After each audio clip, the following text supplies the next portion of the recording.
네, 하나님께서 오늘 우리에게 주시는 말씀은 여호수아서 6장 1절부터 27절까지 말씀입니다. 네, 긴 본문을 읽느라 수고하셨습니다. 네, 이렇게 긴 본문을 통해서 오늘도 하나님께서 우리에게 주시는 은혜를 간절히 사모하는 시간 되시길 바랍니다. 오늘도 킹덤 스토리 진도에 따라 지난주 본문에 이어 여호수아서 말씀을 듣게 됩니다. 이번 주는 공과 순서에 따라 여호수아서 네 번째 시간인데요. 그 네 번째 시간으로서 여리고 성에 대한 이야기를 듣게 됩니다. 혹시 지난 3주 동안 들었던 여호수아서의 내용들을 다 기억하십니까? 네, 모세로부터 여호수아의 그 지도자의 그 이전되는 말씀을 들었고, 또 라합 이야기, 지난주는 어떤 말씀이었죠? 네, 요단강을 건넜던 이야기를 들었습니다. 우리는 오늘 본문에 들어가기에 앞서서 성경에서 가장 중요하게 말하고 있는 공식 하나를 짚고 넘어가고자 합니다. 그것은 하나님께서 항상 우리보다 앞서가시며 길을 만드시고 우리와 늘 함께 하신다는 사실입니다. 지난주 말씀을 기억할 때 이스라엘이 요단강을 건넜던 사실도 홍해를 건넜던 것처럼 물이 벽이 되고 마른 땅을 건넜던 기적 그 자체였습니다. PPT로 그림 두 장을 준비했는데요.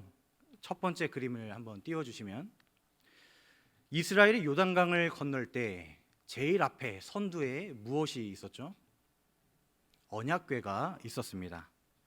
백성들로부터 약 1km 떨어진 앞에 제사장들이 언약궤를 메고 나아갔고, 이스라엘 백성들은 앞에 언약궤를 보며 나아갔을 것입니다. 그리고 시간적으로 더 이전으로 거슬러 올라가 보면 이스라엘이 광야 생활을 할 때의 그림도 준비했는데요. 불기둥과 구름기둥이 이동할 때 그것을 따라 온 이스라엘이 행동하는데, 그 행렬의 선두에 무엇이 있었습니까? 역시 언약궤가 있었습니다. 이처럼 언약궤는 하나님의 임재를 상징하기 때문에 이 모든 일들을 통해서 하나님은 이스라엘보다 앞서가셔서 길을 만드시고 언제나 이스라엘과 함께 하신다는 사실을 알 수 있습니다. 그 상징적인 의미를 담고 있는 언약궤가 오늘 본문에도 등장을 하는데, 오늘 본문에서는 7절 말씀에 보니까 언약궤가 선두로 가는 것이 아니라 언약궤 앞에 칼과 방패를 든 무장한 자들을 배치했다는 것을 알 수 있습니다. 이것은 이스라엘이 인간적인 방법으로도 충분히 싸울 수 있었지만 그렇게 하지 않고 그 바로 뒤에 따라오는 언약궤, 즉 하나님의 방법으로 하나님께서 직접 싸우신다는 것을 암시하는 것입니다. 이제 당시 여리고성은 어떤 성이었는지 간단하게 살펴보고자 합니다. 여리고성은 가나안 지역 중에서 가장 오래되었던 지역이라고 합니다. 그리고 여리고성에 고대로부터 인구가 정착했던 이유, 또는 이스라엘이 그 땅을 반드시 점령해야만 했던 이유가 있습니다. 학자들마다 다양한 주장이 있는데 그것을 세 가지로 정리해 볼 수 있습니다. 첫째로, 여리고 지역은 물이 풍부한 샘이 있는 곳이다 라고 합니다.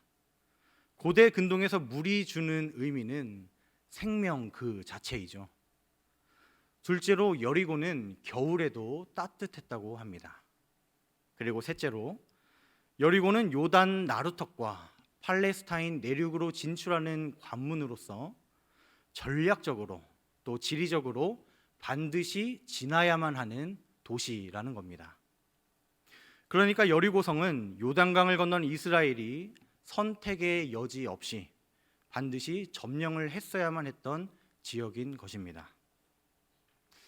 고대 여리고성의 외형은 이러했을 것이다 라고 추측하여 만든 그림을 방금 PPT에 보여주셨는데, 다시 한번 보게 되시면 사진에 보시는 대로 여리고성의 외형은 성벽을 이중벽으로 건축한 아주 견고한 성읍이었습니다.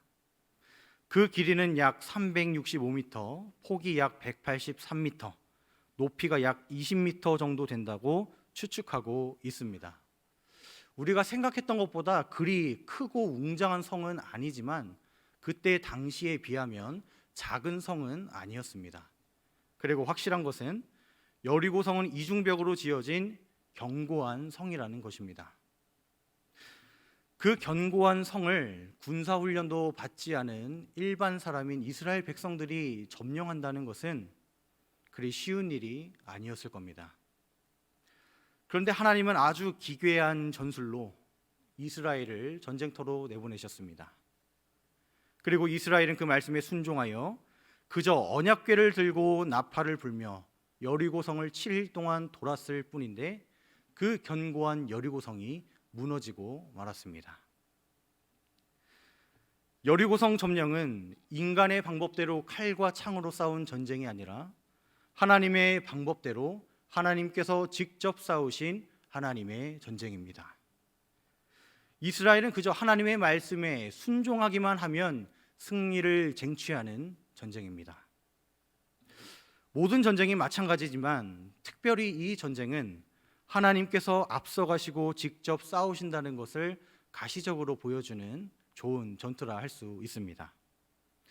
그래서 2절 말씀 마지막 부분에 보면 하나님께서 여호수아에게 뭐라고 말씀하십니까? 내가 여리고와 그 왕과 용사들을 내 손에 넘겨 주었다라고 말씀합니다.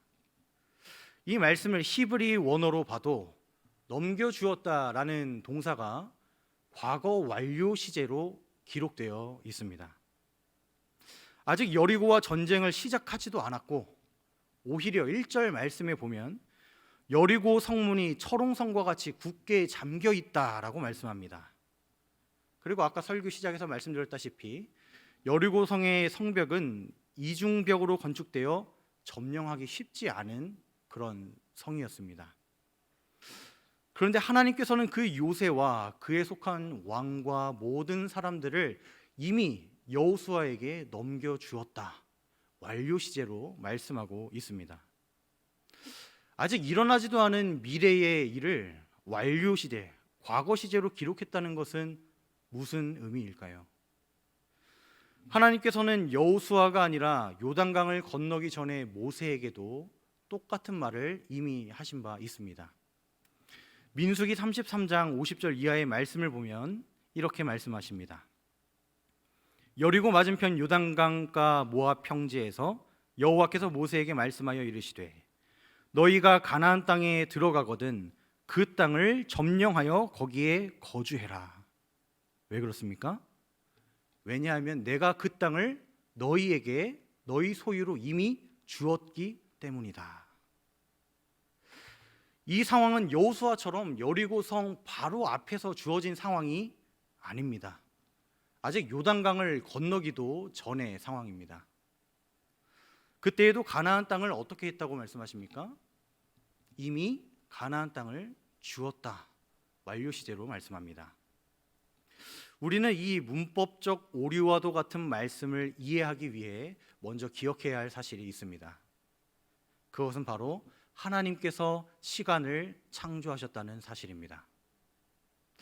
우리는 피조물로서 시간의 제약을 받으며 살아가지만 하나님은 어떠하십니까? 하늘과 땅 이렇게 공간을 창조하셨을 뿐만 아니라 창세기 1장 1절의 시작인 태초에 라는 시간 역시 창조하신 분입니다. 그렇기 때문에 오직 우리 하나님 아버지만이 시간과 시제를 초월하실 수 있는 것입니다. 하나님께는 과거도 현재요, 미래도 현재인 것입니다. 그 시간의 창조주께서 가나안 땅을 이미 모세에게, 아니 사실 아브라함에게 하셨던 약속이었죠. 어쨌든 그 약속의 땅을 하나님께서 이미 주었다 말씀하셨다는 것은 아브라함에게 하셨던 그 약속의 말씀이 반드시 이루어질 거라는 말씀입니다. 다시 본문으로 돌아와서 하나님은 여리고성 역시 이미 이스라엘에게 주셨지만 이스라엘에게 요구하신 것이 있습니다. 그것은 바로 믿음과 순종의 반응입니다. 하나님께서 요구하신 믿음과 순종의 반응은 언약궤를 메고 나팔을 불며 여리고성을 7일 동안 돌라는 것입니다. 그리고 일곱째 날에만 7번을 돈 후에 제사장이 나팔을 불면 제사장에게 큰 소리로 외쳐 부르라 말씀하십니다. 그리하면 여리고성이 무너진다, 이렇게 말씀하셨죠. 최신식 무기를 사용하라는 것도 아니고 이순신 장군의 하객진 전술처럼 상대의 허를 찌르는 전술을 알려주신 것도 아닙니다. 그저 성 주변을 돌기만 하면 성이 무너진다니요. 예수님을 믿지 않는 사람들에게 이 말은 아주 웃긴 코미디에 불과할 겁니다. 하지만 이스라엘은 하나님의 말씀에 순종했습니다. 첫째 날, 그들은 하나님께서 말씀하신 대로 여리고성을 한 바퀴 돌고 바로 돌아왔습니다. 그것을 성벽 위에서 지켜보던 여리고 사람들은 어떤 생각을 했을까요? 저였으면 오히려 더 긴장을 했을 것 같습니다. 지금 저들의 행동은 일평생 전쟁을 치르며 듣도 보도 못한 전술인데 과연 무엇을 의미하는 것일까? 이런 생각이 들 것 같습니다. 그들의 행동이 선전포고를 하는 것인지 아니면 상대를 농락하는 심리전인지 이스라엘의 이해할 수 없는 행동에 더 고뇌에 빠졌을 것 같습니다. 그리고 이스라엘이 무장 세력까지 동원해서 성 주위를 돌았기 때문에 그 위협적인 태도에 준비해야만 했을 것입니다. 혹시나 한밤중에 급습을 하는 것은 아닌지, 쉬는 날에 급습을 하는 것은 아닌지 긴장이 되었을 겁니다. 둘째 날도 똑같이 성 한 바퀴만 돌고 집으로 갔고, 셋째 날도, 넷째 날도, 여섯째 날까지 반복됩니다. 그리고 대망의 일곱째 날, 하나님의 말씀을 따라 7바퀴를 돌고 나팔을 불 때에 백성들이 크게 소리질러 외치자 이중벽으로 건축되었던 견고한 여리고 성이 무너져 내렸습니다. 일곱째 날에 7바퀴를 돌았다는 것은 숫자 7이 완전수를 의미하듯이 하나님의 완전한 승리를 의미합니다. 하나님께서는 하나님의 완전한 방법으로 승리를 이루시고 그 승리를 우리에게도 주십니다. 우리 눈에는 그냥 아무 의미 없이 여리고성을 도는 의미 없는 행동으로 보일지 몰라도 그들의 행위는 하나님의 말씀에 순종하여 반응했던 모습입니다. 자신의 경험과 생각과 또 세상적 가치관에 휩쓸려가는 것이 아니라 그 모든 것들을 다 내려놓고 오직 믿음으로 하나님의 말씀에 순종할 때 승리할 수 있다라는 사실을 우리에게 보여주고 있습니다. 그래서 히브리서 기자는 그들의 행동을 어떻게 묘사하고 있죠? 히브리서 11장 30절 말씀을 함께 읽겠습니다. 믿음으로 7일 동안 여리고를 도니 성이 무너졌으며. 아멘. 여리고성을 7일 동안 돌 때에 솔직히 인간적으로 이게 뭐 하는 짓인가 라는 생각이 들 수도 있습니다. 그런데 이스라엘 백성들은 그 이해할 수 없는 방법으로 일하시는 하나님의 방법을 신뢰하여 믿음으로 여리고성을 돌았다라고 말씀합니다. 하나님은 여리고성을 무너뜨리신 이후에도 이스라엘에게 명령하신 것이 하나 있습니다. 그 내용은 18절에서 21절까지 해당하는 그 헤렘의 법칙인데, 한마디로 그 땅의 모든 재산에 손대지 말고 하나님께 모든 것을 온전히 바치라 라는 것입니다. 여리고성은 가나안의 첫 열매로서 그 땅에 존재하는 모든 생명체들과 재산들을 온전히 하나님께 바치라는 것입니다. 그런데 이것은 고상하게 제물을 바치라는 것이 아니라 21절 말씀 후반부에 보면 남녀노소와 짐승들을 모두 칼로 죽이라고 말씀합니다. 이것을 헤렘의 법칙이라고 하는데요, 히브리어로 헤렘이라는 말은 완전한 진멸이라는 뜻입니다. 다시 21절의 말씀처럼 모든 것을 온전히 바치다라는 것이 헤렘이라는 것이죠. 이 헤렘의 법칙을 이해하기 전에 또 먼저 이 말씀의 의도와 당시 여리고의 상황을 다시 한번 기억할 필요가 있습니다. 가나안은 온갖 우상 숭배와 음란이 만연했던 도시였습니다. 그래서 가나안 사람이라는 이유만으로 진멸의 대상이 되었습니다. 하나님께서 여리고를 진멸하라고 하신 이유는 그들의 음란과 우상 숭배에 대한 죄악에 대한 분노와 심판의 표현입니다.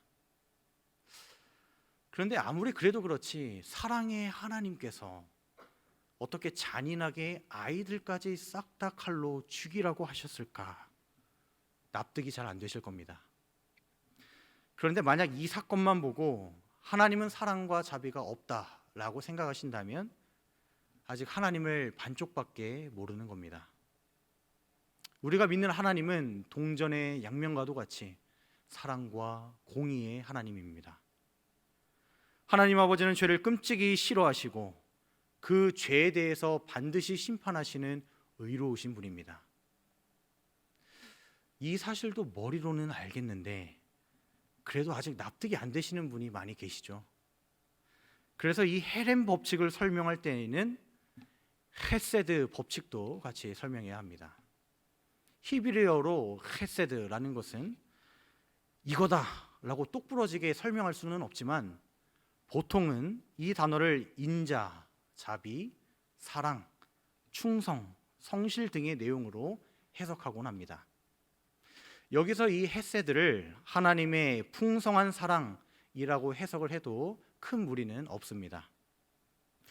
그렇다면 모두 진멸하라는 헤렘을 말할 때 하나님의 사랑을 의미하는 헤세드를 왜 기억해야 할까요?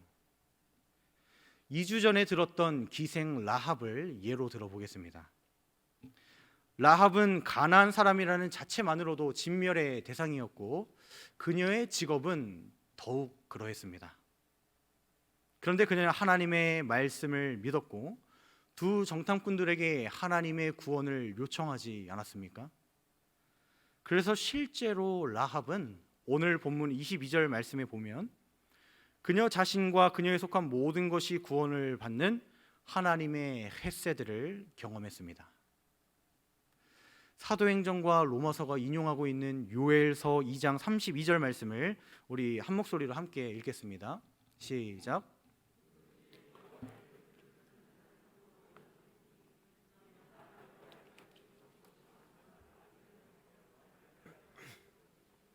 남은 자 중에 나 여호와의 부름을 받은 자가 있을 것임이라. 아멘.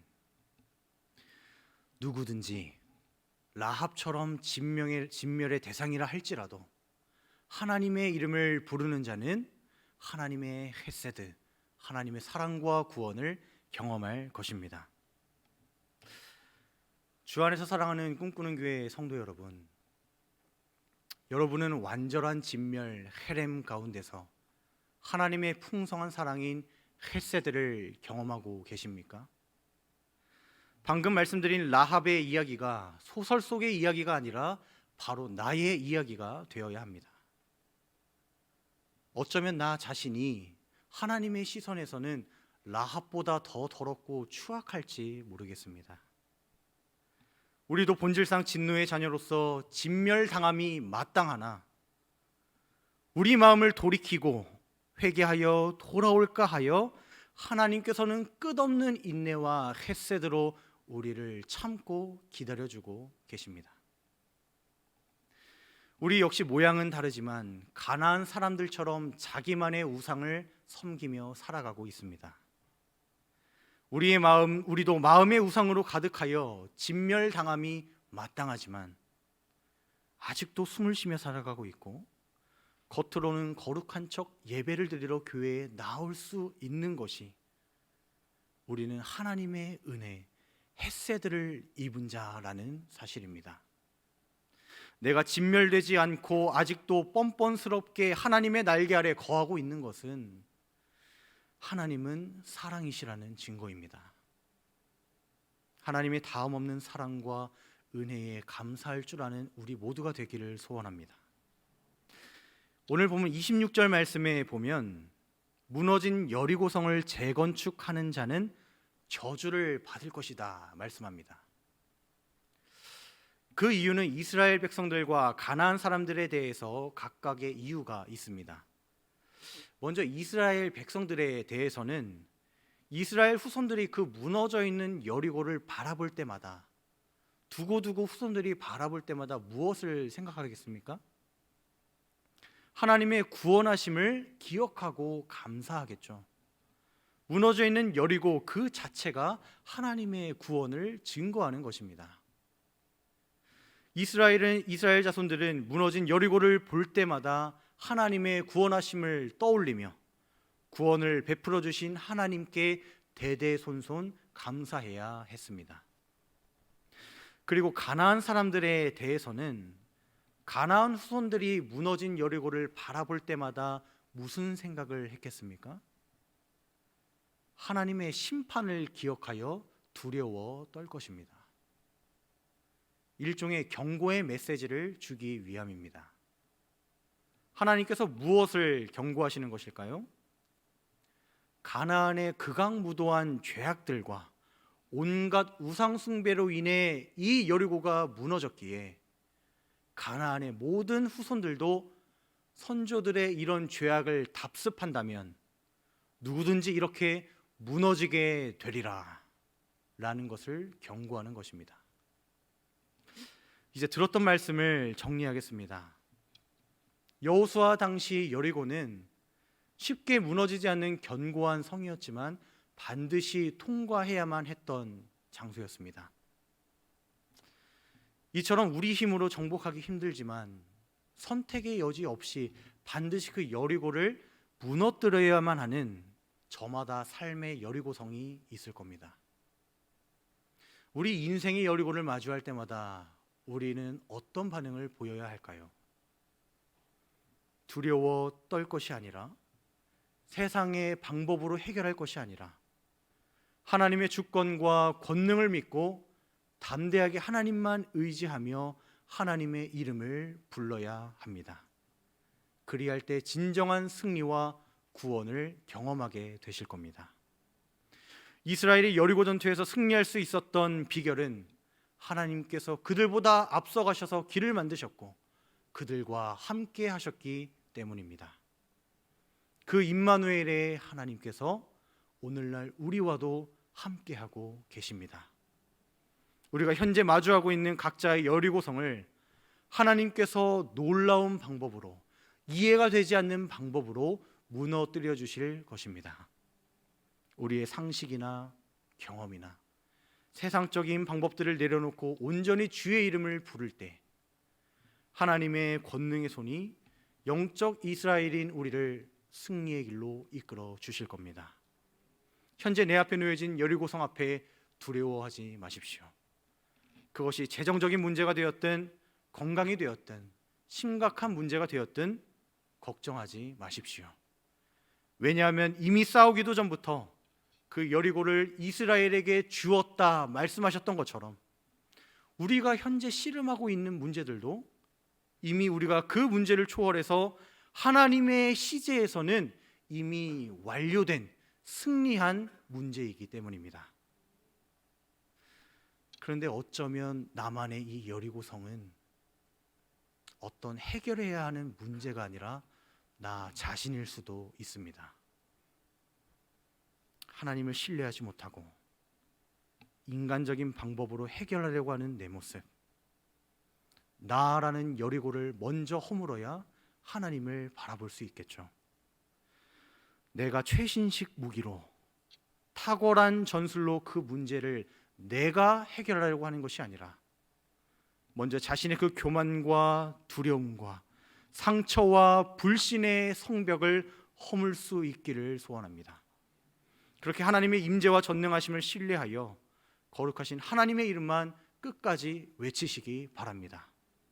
그럴 때 인간의 머리로는 이해할 수 없는 하나님의 놀라우신 방법이 우리를 승리의 길로 이끌어 가실 겁니다. 나의 열심이 하나님의 열심보다 앞서지 않고 성령을 앞서는 삶이 아니라 성령의 인도하심을 받는 삶을 살아갈 수 있는 저와 여러분들 되시기를 거룩하신 주님의 이름으로 축복합니다. 아멘. 우리 이 시간 나의 영혼이 잠잠히라는 찬양으로 하나님께서 우리에게 주신 말씀에 화답하도록 하겠습니다.